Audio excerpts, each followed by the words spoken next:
Good morning. Happy Friday. Happy St. Patrick's Day. Welcome this morning to our ICAT Playdate. I'm Phyllis Newbill. I am the Associate Director of Educational Networks in one of several of ICAT's centers, in the Center for Educational Networks and Impacts. A couple of housekeeping things to get us started this morning. You're on video right now. There's a 360 camera here in the middle of the room, so everyone on the interwebs can see you, and we'll be able to see you afterwards too, so behave accordingly. And you can also go to our channel and like and subscribe and check out the previous play dates as well. I hope you'll sign in. We've got the sign-in sheet over at the donuts.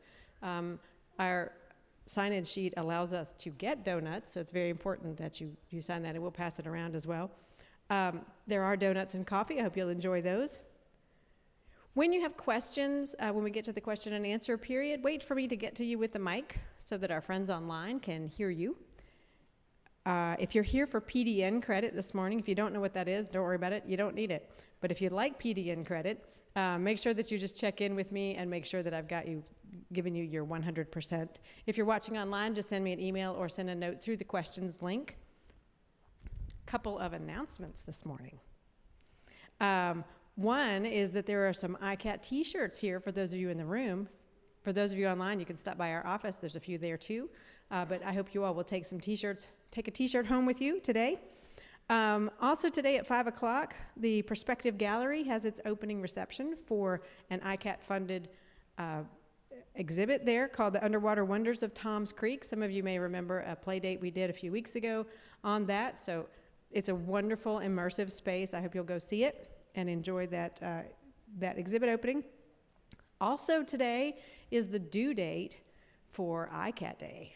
So if you've got a great project, you should send in your application today. On May 1st, we will have ICAT Day, and that's when all the top projects at Virginia Tech that are crossing the disciplines, crossing science, engineering, arts, and design, those will be featured on that day. The folks who have worked on them will be standing next to them to talk to you about them, including David Franisich's invasive species. Make sure you come out for that as well. I'm going to stop now and turn it over to Megan D. for our introduction this morning. Thank you so much. So I'm with the School of Visual Arts in the graphic design program, and I'm really excited to have Derek here because I think he merges quite beautifully arts and design and creative technologies, as well as sound, architecture, and immersive experiences. So Derek is the department head of Media Arts, Design, and Technology at NC State University's College of Design. After studying and working in architecture, he repurposed those skills to become an award-winning VR director and immersive storyteller. He earned his PhD in design computation from MIT, a master's in architecture from Harvard University's Graduate School of Design, and a Bachelor of Architecture from Hampton University. In his research, he continues to investigate both virtual reality and augmented reality technology to find ways these tools can expand the way we work, play, and learn. His most notable projects, I Am a Man and Barnstormers, Determined to Win, both share a special focus on the use of virtual reality as a tool for the empathetic storytelling of African American history. Please welcome Derek Ham. Thank you. Thank you so much. So, once again, thank you for having me here. I'm really excited. It's been a great last couple of days, being able to learn a little bit more about your programs and see so much of the connected spirit of what you're doing here and what we do at NC State. Over the last couple of years, I really have been experimenting, designing, exploring, playing with this new medium. I always say, we're making this up as we go. I remember even the first couple of years before Meta was Oculus, and every year at their developers conference, they would always say, we still don't know what we're doing. And I would argue in a lot of ways, we have learned a lot, but the textbook hasn't been written yet about how we can use these tools effectively and efficiently, even from a computing standpoint.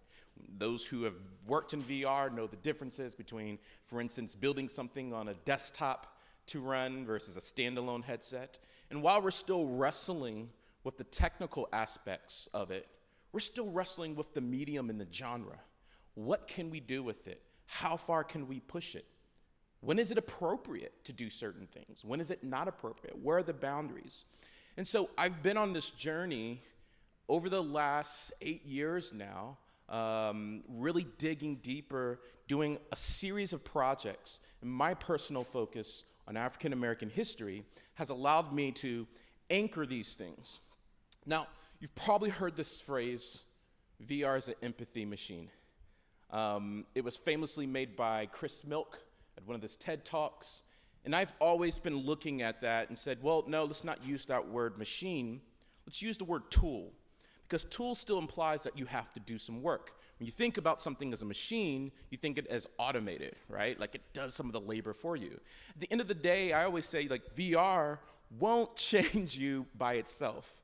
It's not like, oh, I'm a racist and I'm gonna put on a VR headset and all of a sudden I love every culture underneath the sun equally. It just doesn't work that way.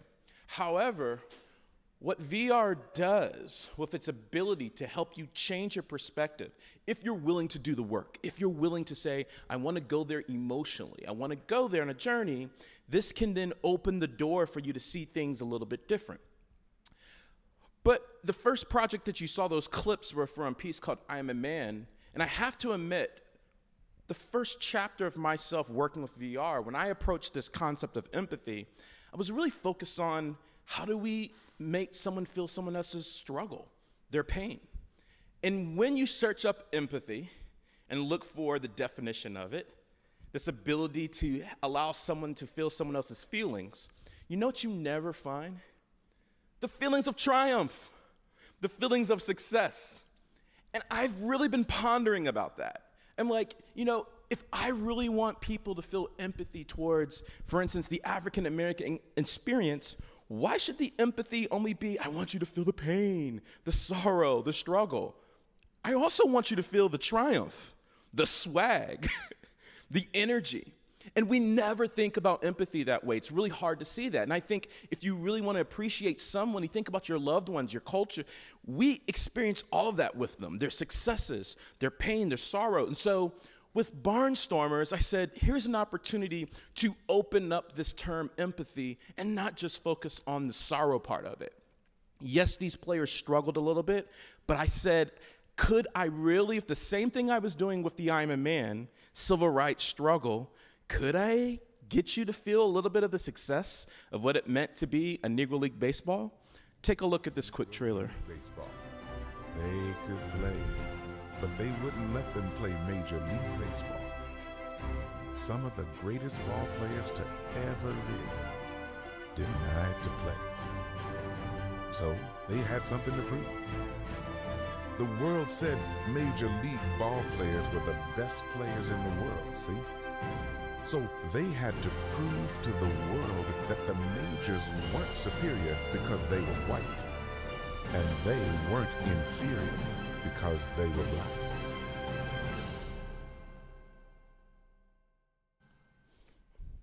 So all of my VR projects were a labor of love, and Barnstormers is no different. But I tell you, even for myself as a developer, as a storyteller, if I focus only on the one end of the coin, it could be exhausting for myself, even emotionally. And when I was coming out of I Am a Man, I had also done a piece related to Dr. King speaking at the White Rock Baptist Church in Durham. I was also consulted on a project to deal with policing in communities with VR. For me as a developer, that type of work can be exhausting. And so I wanted to do something that was uplifting, that still felt part of what I was trying to do, to get people to feel someone other emotion. And so the emotions of triumph became a real focus here.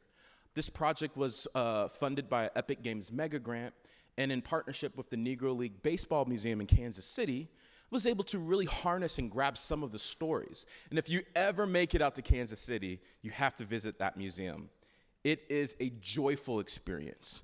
It is an experience that will tell you the truth of the story. And so while, yes, there were some challenges off the field, racism is interlaced in this narrative. That is a fact. The whole reason the Negro League Baseball League existed was because of racism.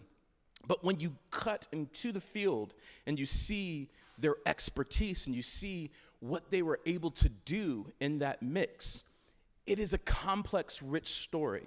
And that's what I thought I could do with this project, build some of the complexity between pleasure and pain. And while there is this kind of longing to be accepted, where they were playing, they were giants. They were bigger than life players on the field. And I wanted to lean into that. And I felt it's such a shame that some of the names of these players aren't household names. When you look at the roster of some of these players, you know, everyone knows the name, everyone knows the name Babe Ruth. It's a household name. Everyone knows the name Jackie Robinson. Very few people know the name Larry Doby, unless you're a historian, unless you are a baseball connoisseur, if you're a historian. When you look at these guys, they should be household names. Larry Doby entered the league just 2 months after Jackie Robinson. But history tries to narrow these things and make it really simple. So in all of my work, I've always been focused on how can we expand the narrative. When I did the I'm a Man, it's like we know the bullet points, Dr. King at the Lorraine Motel, he was shot. And so I wanted to open up that narrative to the Poor People's Campaign and the Sanitation Workers Strike. With Barnstormers, my goal was to introduce these new players and their narratives, even if a slight snippet, into the world. And so you'll see references of Satchel Paige, you'll see references of Larry Doby and others, but also I wanted to anchor it with warmth. Has anyone seen the movie Sandlot? You've seen that movie? It's a great movie, it's a fun movie. And I wanted to even anchor the story with the pleasure. There are great photos of black kids in urban environments playing stickball, playing baseball. And so I opened the narrative of children playing on the street, playing baseball, dreaming about their futures. And in those communities, they weren't dreaming about being the next Babe Ruth. They wanted to be Josh. They wanted to be Satchel. And so I wanted to anchor the story in that place. As Megan mentioned, I do have a background in architecture, so every time I could think about how I can pull those skills in play, and definitely the stadiums are one of the things I want to explore.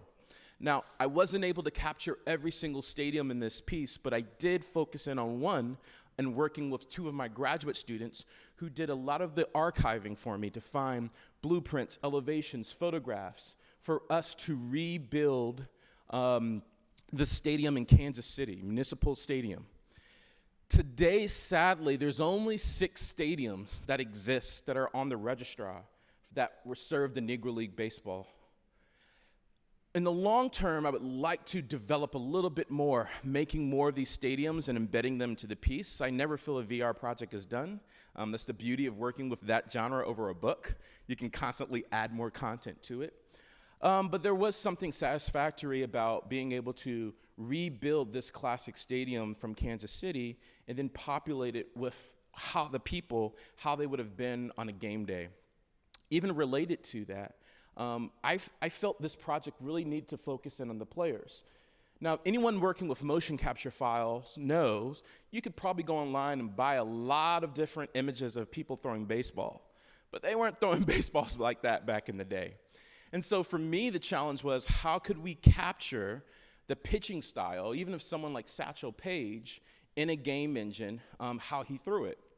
A process, I'm glad to say today, is much easier than even when I built this project.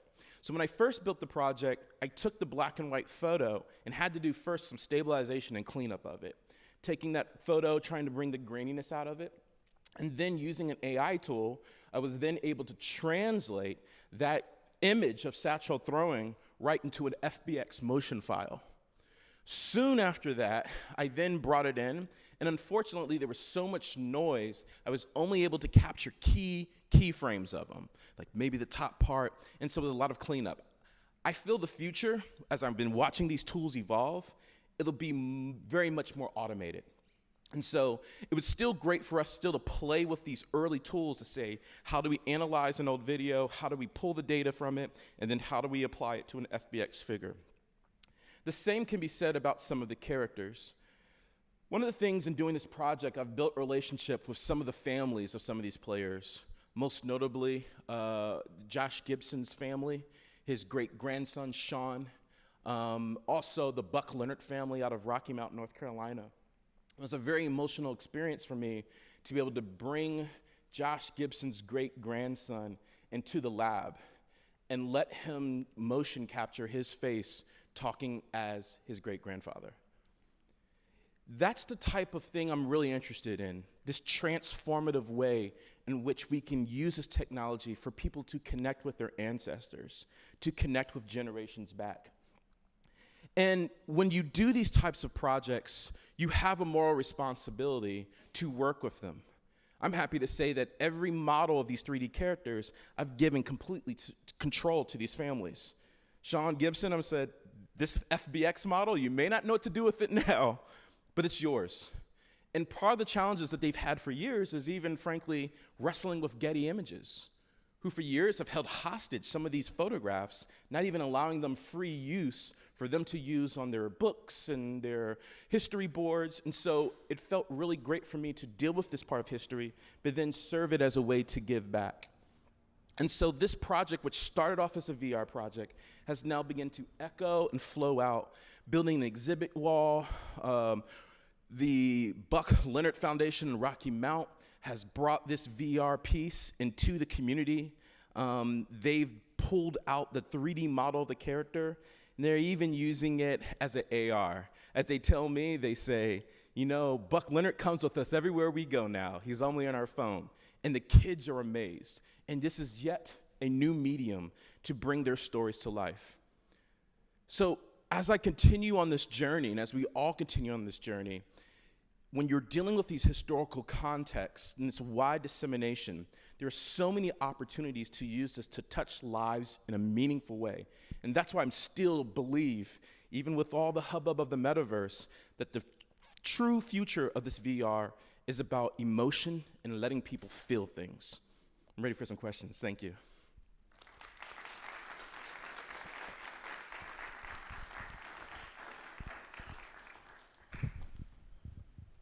On my way. Hi, thank you. Hi, just more of a comment. Really a great presentation. And it made me think of the Buddhist term of mudita, which is sympathetic joy. And it's taking delight in the happiness of others. And we don't have enough of that in this world. So using VR to cultivate that empathic response, I think is really important. Thank you. Thank you.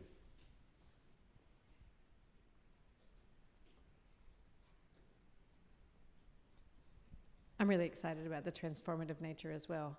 I can't wait to, when I talk to fifth graders and I say, do you all like video games? And they all raise their hands.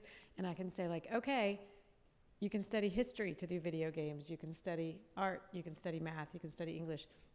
They get mad at me for that, but it's good. It gets them thinking. Go ahead, I'll come up.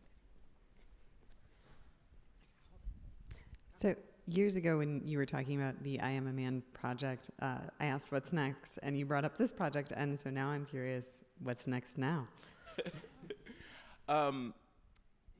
As I keep pulling back, well, with this project, it's not complete in the sense that I'm still toying with the idea of embedding some more stadiums in there, but also working with the families, pulling out those assets, giving it to them for AR projects. For some of them just want a PNG image to use for a t-shirt or something. These are graphics that they can make and create without having to wrestle with Getty Images. So when that one comes to a conclusion,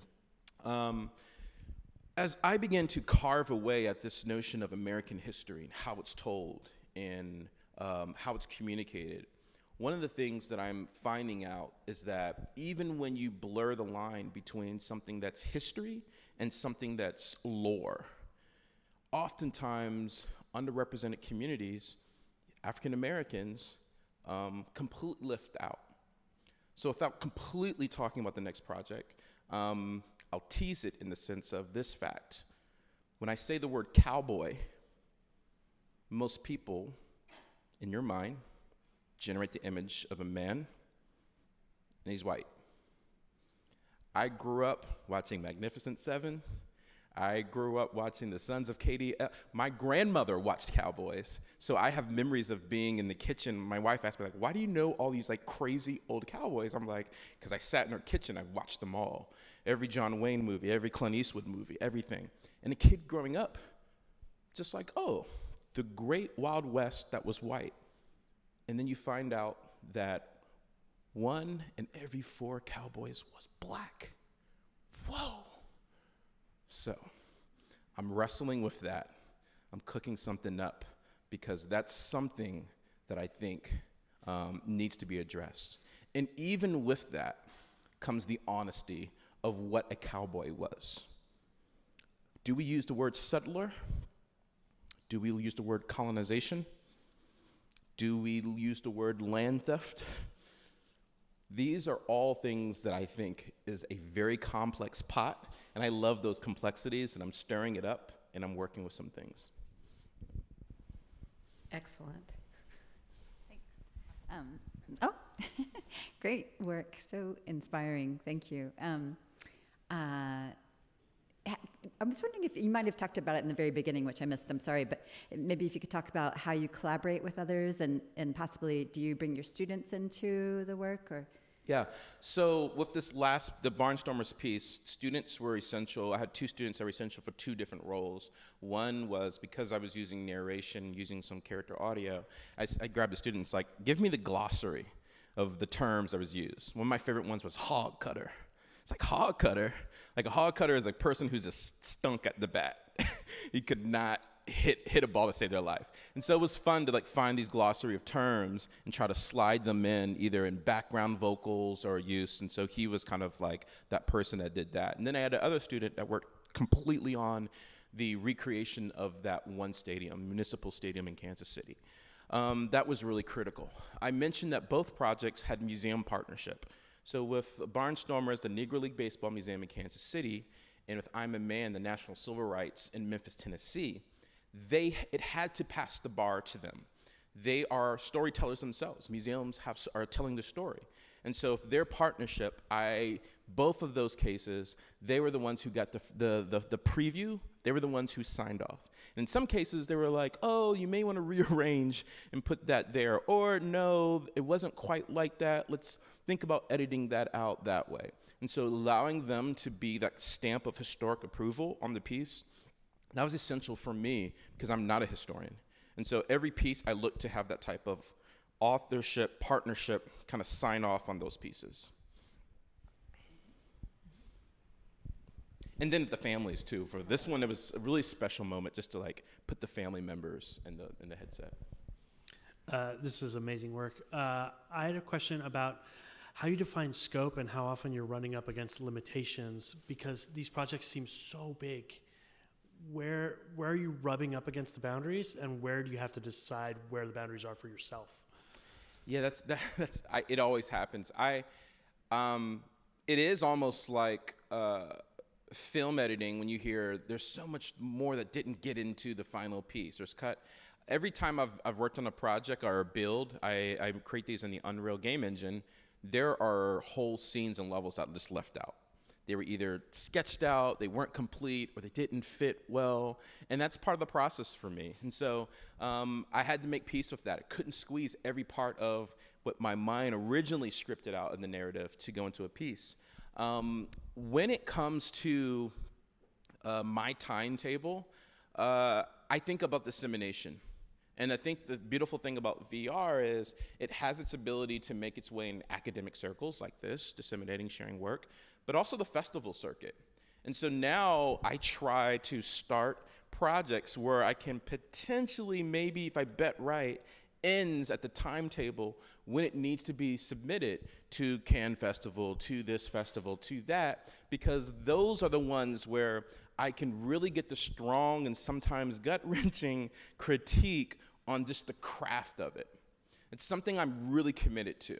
Oftentimes the elephant in the room is academic VR projects or game-based projects aren't as strong as industry-based ones. So I've always held myself to that standard to say, listen, part of the success is not just getting it done, it needs to make its way into And just like you would do with academic journals, ranking them, there's big ones and lower ones, I feel the same way about the festivals. And so I'm like, I'm shooting to make sure it gets a high ranked one, and then all the others can fall in suit.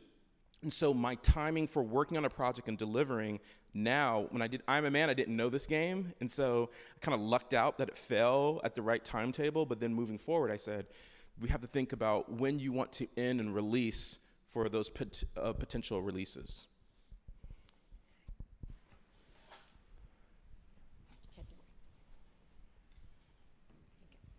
Did you have a question? Yeah. Hi, I've been thinking a little bit about complexity and simplicity this morning and before this morning, and then you said something about complexity and people tend to oversimplify, but we also have such a degree of complexity, some days I can hardly think. So do you have any decision points between when to be simple, when to really index that complexity? Right. So, I could answer that question multiple ways. When I think about the actual content of the story, that complexity, for me, it's like what we talk about in history. We quickly either want to reduce things to that person was a good person, that person was a bad person, or that was the first person. Like we simplify it to those bullet points, and I don't like that. It doesn't sit well with me. And so I try to pull it back and allow you to wrestle with it, allow you to think about, there was a piece I just couldn't put into the I'm a Man. There's a very complex photo in which some of the National Guard soldiers who were there on site, there's one soldier and he's black. I'm like, that is complex. Here he is, duty to country, gun in arm, and here are these black sanitation workers walking, and here he is, the only black soldier. Now, there could have been others, but in that cropped photograph, you see him. It's like, whoa. So I relish the complexity of history because we're human beings. So it's always going to be complex. But when it comes to, for me, the crafting of the story and the arc, I realize the VR project can't do it all. And so right now, it's like, well, how does this work with a documentary? How does this work with a lesson in a classroom from a traditional book? And so I realized that my storytelling isn't the end all, that hopefully it would inspire someone to come out and say, oh, I'm coming out of that experience, I'm gonna go watch The Last Boys of Summer, an amazing documentary on Negro League Baseball. These things work together. And so I'm able to deal with something that's complex, but don't feel I need to jam it all in that story, because I know it's one of the pieces of a larger kit of parts from a historical moment.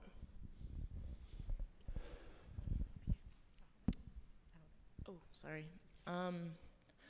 Really cool stuff. I'd really like to hear more about the I Am a Man project, and then personal request, I'd love to experience the reconstruction in VR, so a time when there were a lot of racial strides, seemingly, in government, and like black senators and stuff. Yeah. Yeah, so just briefly with the I'm a Man project, it did kind of evolve over time. When I first started doing VR pieces, the architecture background was heavily influential in how I was approaching projects. So it was just, spaces. The very first piece I did while I was still working on my PhD was an Italian villa that was recreated with a historian and an architect. And so I kind of evolved over time to say, it's not just about the space, it's what happens in the space, it's the people in the space. So every project evolved. So when I did I'm a Man, it really started with the room 306 of the Lorraine Motel. It was like, what was that room like? Being in that room with Dr. King, what does that feel like to be in that space? It's so iconic. But then as I began to unravel that, it's like, whoa, what was it like to be a maid walking down, cleaning the Lorraine Motel, seeing that happen? Oh, what is it like to, what else is going on? And then I kept pulling it out, and it was like, let's tell it from the sanitation worker, because I can even imagine a sanitation worker, and I have an explicit, you try to let the story fold, but can you imagine as a sanitation worker, Dr. King was assassinated? Don't you think a part of you might think, if we weren't doing this and he didn't come here, this couldn't have happened? A little bit of guilt. And then you're like wrestling with that, and it's like, So I wanted some of that complexity. Like if I was a sanitation worker and I was doing this, what are all the complex emotions? And so that for me was a way to anchor the story. And I think that's why what's so powerful about VR, it humanizes it. It allows you to just really think about a historical moment from the simplest picking up a piece of trash, just being normal. And when you watch a documentary, you watch a film, we're trying to pack so much in those projects that you can't lean back and slowly just walk in the field. I mentioned before my mom being a history teacher. I remember what it was like to go to Gettysburg, to go to Yorktown and Williamsburg. And when you're a kid, your mind's just going nuts. You're in the battlefield of Gettysburg, but you're just like, you're looking at grass and you're looking at the sky. And I'm like, yeah, soldiers sat on the ground and played cards and told jokes and told stories about their families. And so any VR piece, I want to try to anchor you in that human moment that's not always bigger than life. Sometimes it's the simple, it's the everyday. And so that's what I've tried to do in I Am a Man. That's what I tried to do a little bit in Barnstormers. There are pieces where you're present. The kids are playing around you, places on you're on the field, and slowing it down to just kind of just be human in that space for a while. Well, I know we had some more questions, and I hope you all will hang around to ask those, but we are at time, so I want to give you a giant round of applause. Thank you so much for telling these stories.